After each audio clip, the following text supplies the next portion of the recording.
வணக்கம். இன்றைக்கி தேதி 16 ஜூன் 2024. நம்ம விக்கி அண்ணன் வந்து பெட்ரோல் டாலர் பற்றி ஒரு காணொலி போட்டிருக்காரு.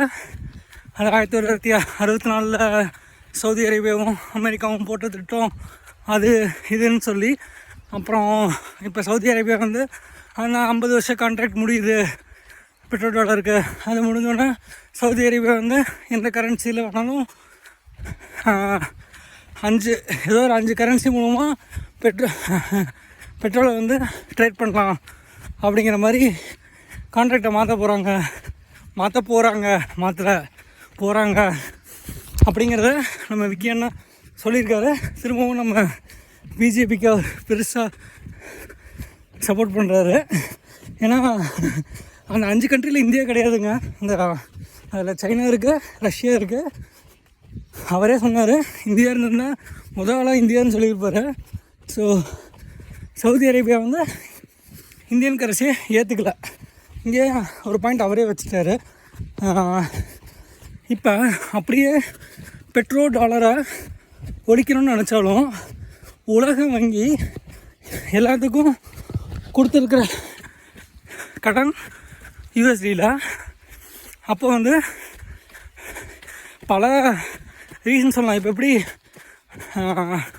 இந்த இடம் வந்து 10 வருஷமாக நான் இருந்தது என் இடம்னு சொல்கிற மாதிரி, நான் 10 வருஷத்துக்கு மேலே 50 வருஷத்துக்கு மேலே யூஎஸ்டியில் கடன் கொடுத்துட்டேன்.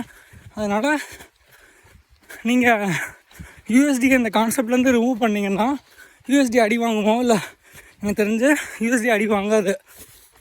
ஏன்னா அவன் வந்து பல பேட்டன் ரைட், காப்பி ரைட்ஸ் வந்து யூஎஸில் அவனுக்கு கீழே போட்டு வச்சுருக்கான். நம்ம எல்லோரும் அவனோட நுகர்வோர்கள் தான்.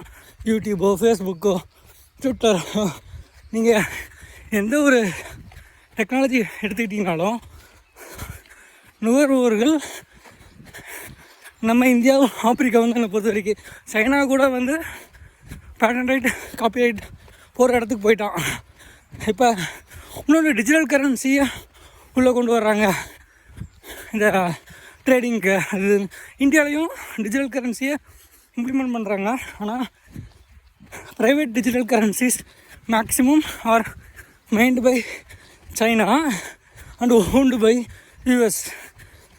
பிட்காயின் மேக்ஸிமம் வச்சுருக்கிறத சைனீஸும் அமெரிக்கன்ஸும் தான் இருப்பாங்க. எந்த ஒரு கிரிப்டோ கரன்சி வச்சுருந்து எடுத்து பார்த்திங்கனாலும் எனக்கு தெரிஞ்சு அதில் 35% to 40% ஷேர் வந்து யூஎஸ்டி ஓன் பண்ணியிருக்கேன். அமெரிக்கா கிட்ட தான் இருக்கும். அவன் ஒன்றும் அவ்வளோ பெரிய இழிச்சவன் கிடையாது. எந்த ஒரு கரன்சி வந்தாலும், கிரிப்டோ கரன்சி வந்தாலும் வாங்காமல் இருக்கிறதுக்கு. அது ஒரு முன்ன கரன்சியாக இருந்தாலும் அமெரிக்கா கண்டிப்பாக வாங்குவான். ஆனால் இந்தியாவில் பேன் பண்ணிட்டேன். சரிங்களா? அதை பற்றி பேசுகிறதும் தப்பு அந்த டைமில். இப்போ பேன் கிடையாது. ஸோ எப்படி கூட்டி கழித்து பார்த்தாலும் நம்ம கடன் வாங்கி இருக்கிறது யூஎஸ்டியில் தான். அவன் ஒன்றும் இழிச்சவன் கிடையாது. 1 USD 82 ரூபீஸ்லேருந்து 20 ரூபீஸ் போகிறதுக்கு விடுறதுக்கு எப்படி அந்த நல்ல எக்ஸாம்பிள் சொன்னான். இருந்ததுனால அது எனக்குங்கிற மாதிரி 50 வருஷமாக கடன் இதில் கொடுத்துருக்கேன்ப்பா. அதே மாதிரி அவன் ஒன்றும் இப்போ பெட்ரோலை வச்சு ஒன்றும் பொருளாதாரம் நிர்ணயிக்கிறதுல நீர் பொருளாதாரம் சொல்கிறாங்க. அப்புறம் இந்த மாதிரி காப்பி ரைட்ஸ், பேட்டன் ரைட்ஸ் அது மூலமாகவும் பொருளாதாரத்தை நிர்ணயிக்கிறாங்க. அதனால் நம்ம விக்கி அண்ணன் எதுக்கு காணொலி போட்டாருன்னு எனக்கும் தெரியல. பார்க்குறவங்க எல்லோரும் சப்போர்ட் அப்படியே மாற்ற போகிறாங்க. ஒன்றும் நடக்காது. அவ்வளோ இந்தியா ஒன்றும் யூஎஸ்க்கு எதிரான கண்ட்ரியும் கிடையாது. நம்ம வந்து பக்கத்தில் இருக்க பாகிஸ்தான், சைனாவெலாம் நம்ம ஆதரிக்க மாட்டோம். இங்கேருந்தோ இருக்க ஒருத்தன் ஆதரிப்போம். எனக்கு தெரிஞ்ச அதுவுமே நடிப்பு தான். அப்படியே ஆதரித்தாலும் இந்தியாவோட எக்கனாமி வந்து பெருசாக போகிறதில்ல. இப்போ சைனீஸை வச்சு சவுதி அரேபியா பெட்ரோல் எக்ஸ்டெண்ட் பண்ணுறான். யுவான் சைனீஸ் யுவான் வச்சு பண்ணுறான்னா சைனா இன்னும் பல பேர்த்துக்கு கடன் தருவான். இன்னும் பல பேர் இதில். இந்தியா எங்கேயும் இல்லை. இப்போ எப்படி டீ கடை பெஞ்சில் 4 பேர் உட்காந்து அரசியல் பேசுவாங்க என்ன மாதிரி, அந்த மாதிரி இது யாருக்குமே இந்தியர்களுக்கு பயனுள்ளதாக இருக்காது. ஏன்னா இந்தியர்கள் இந்திய அரசு பேட்டன் ரைட், காப்பி ரைட் அதெல்லாம் வாங்குறதுல எந்த ஒரு துளி கூட மேக் இன் இண்டியா தான், மேட் இன் இண்டியா தான். ஆனால்